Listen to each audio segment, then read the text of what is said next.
Friends, આજે ગરમીમાં શરીરને ઠંડક આપે એવું ફ્રૂટ કસ્ટર્ડ શરબત આપણે જોવાના છે। એ માટે મેં 500 ml દૂધ લીધેલું છે। ફૂલ ફેટ દૂધ લીધેલું છે, મલાઈ સાથેનું દૂધ લઈ લીધેલું છે। તો મેં એને ગરમ કરીને પછી ફ્રીજમાં મૂકેલું હતું ઠંડુ પાડીને, એટલે એના ઉપર મલાઈ આવી ગયેલી, તો એ પણ મેં સાથે લઈ લીધેલી છે અને સરસ રીતે આપણે એને મિક્સ કરતા જઈશું। ફ્રેન્ડ્સ, એમાંથી મેં 2 મોટા ચમચા જેટલું દૂધ એક અલગ વાટકીમાં કાઢી લીધેલું છે। તો આગળ હું તમને એની પ્રોસેસ બતાવું છું। તો જુઓ, આ રીતનું 2 ચમચા જેટલું દૂધ જે લઈ લીધેલું છે એમાં આપણે કસ્ટર્ડ પાવડર ઓગાળીશું। તો આજે આપણે ફ્રૂટ કસ્ટર્ડ શરબત બનાવી રહેલા છે, એટલે આપણે અડધી ચમચી જેટલો એમાં કસ્ટર્ડ પાવડર એડ કરેલો છે। તો 500 ml દૂધમાં અડધી ચમચી, નાની ચમચી છે મારી, અને વેનીલા ફ્લેવરનું કસ્ટર્ડ પાવડર છે। તમને જે ગમતું હોય એ ફ્લેવરનું તમે લઈ શકો છો। તો આ યલો કલરનું વેનીલા ફ્લેવરનું કસ્ટર્ડ પાવડર છે, અને સરસ રીતે બિલકુલ લમ્સ ના રહે એ રીતે મેં ઓગાળી લીધેલું છે। બીજી બાજુ દૂધમાં પણ સરસ બોઇલ આવી ગયું છે, તમે જોઈ શકો છો। તો એમાં હાફ કપ આપણે સુગર એડ કરીશું। તો તમે જે રીતનું મીઠું ખાતા હોય એ રીતનું તમારે સુગર એડ કરવાની, થોડી વધારે ઓછી કરી શકો છો।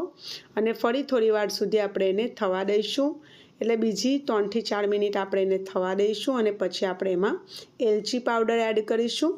તો મેં એલચીને વાટીને આ રીતે એનો પાવડર કરેલો છે। તો 1/4 ચમચી, એટલે તમે કહી શકો 1/4 ચમચીની આસપાસ મેં એમાં ઇલાયચી પાવડર એડ કરેલો છે। એનું ફ્લેવર બહુ સરસ આવતું હોય છે, તે જરૂરથી એડ કરજો।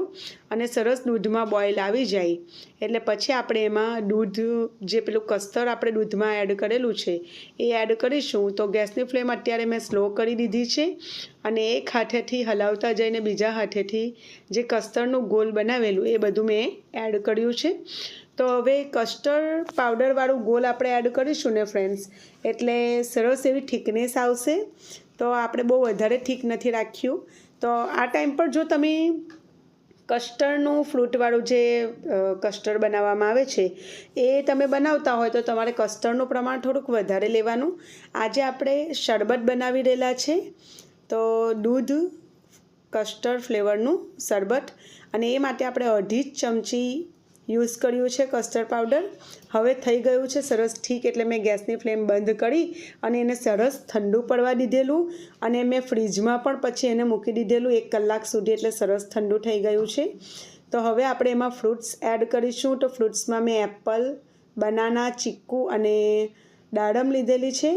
તો એક સફરજનને આ રીતે નાના ટુકડા કરી લીધેલા છે, 2 કેળાના નાના નાના ટુકડા કરેલા છે, એક નાની દાડમ હતી મારી પાસે એના, અને ચીકુ 2।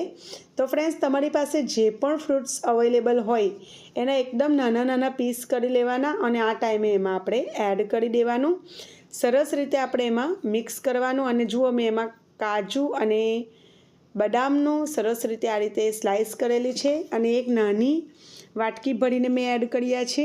તો એની ક્વોન્ટિટી તમે વધારે ઓછી રાખી શકો, અથવા તમે એને સ્કીપ પણ કરી શકો, અથવા તમે એમાં કાજુ બદામનો પાવડર પણ એડ કરી શકો। તો તમારી ચોઈસ પ્રમાણે તમે કરી શકો। જો આ રીતનું મેં ઠીક રાખેલું છે, મીડિયમ ઠીક। હવે આપણે એને એકદમ ચીલ ઠંડુ કરવાનું ફ્રીઝમાં, અને પછી ઠંડુ સર્વ કરવાનું। તો ફ્રેન્ડ્સ, તમે પણ બનાવો, ટ્રાય કરો, કેવી લાગી રેસીપી મને કમેન્ટ સેક્શનમાં કહેજો। અને ચેનલને સબસ્ક્રાઈબ ના કરી હોય તો સબસ્ક્રાઈબ કરી લેજો। ફરી મળીશું, ત્યાં સુધી આવજો।